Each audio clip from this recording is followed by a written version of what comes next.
So Chris, welcome to the Cambridge TV School. As you know, we're doing this course on making monster movies.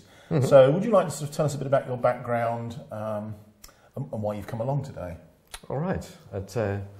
My background is as a paleontologist, actually working, you might have seen the work that was done on Jurassic Park. It was actually done on location at a particular island that we have in the South Sea. And the particular difficulty we had was actually filming the dinosaurs at the time. And so I wanted to learn a bit more about filming, recording and editing, especially to try and get the dinosaurs perfect for the So that's very interesting. So I mean, going back to your dinosaurs, how do you get them? I mean, do you have a trainer that comes along that's got their own dinosaurs, or do you hire them from a zoo? Well, no, what people haven't realised is that due to evolution, while initially dinosaurs were actually quite enormous in the Jurassic period, over time, because they've been on little islands, they've evolved to be quite small. Okay. So most dinosaurs are actually only about that size. That's really handy for filmmakers. Well, it is for filmmakers, but of course when you're trying to get the perspective shots then with the players, it's extremely difficult because we can't find actors that are proportionally the same size. So, I mean, can you sort of breed these and get a genetic mutation so that back up to full-size dinosaurs? We could do. We were thinking about this, but we reckon it would probably take us about 2,500 years to do this.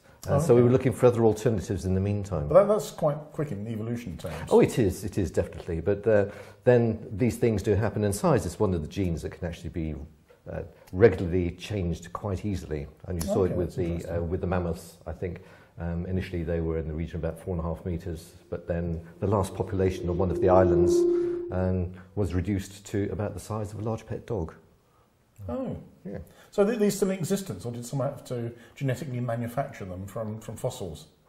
What, the dinosaurs, you mean? Yes. No, they'd actually been retained in small little spheres. I mean, if you go to Brazil, for example, you've got isolated areas of the Amazonian rainforest, and where, due to the geology, you appear to have individual rock islands, and it was on these that you had rest populations that were actually preserved and evolved. So, I mean, dinosaurs, obviously, people think of dinosaurs as lots of different sorts. Yes. So they've all sort of miniaturised by the same scale?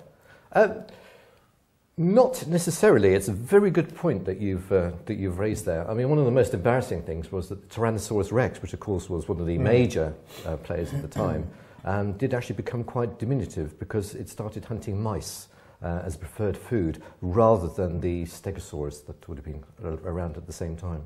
So that's interesting. Are the sort of any of the current day animals, have they actually turned into predators for the dinosaurs? So you've actually got large rodents trying to attack. Well, it's not so much rodents, it's actually birds, which is, of course is very interesting because birds are believed to have been evolved from the dinosaurs, and they've obviously developed a taste for the, well, not reptilian, but the dinosaurian flesh.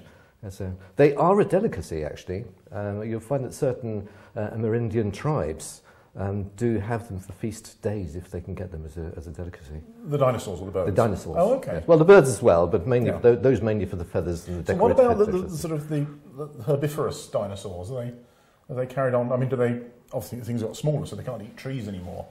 Yes. Well, they've been eating predominantly herbs, which is something that we'd seen with other animals. So it is mainly looking at small shrubs, herbs, grasses, etc., and of course mosses. Oh, okay, yeah.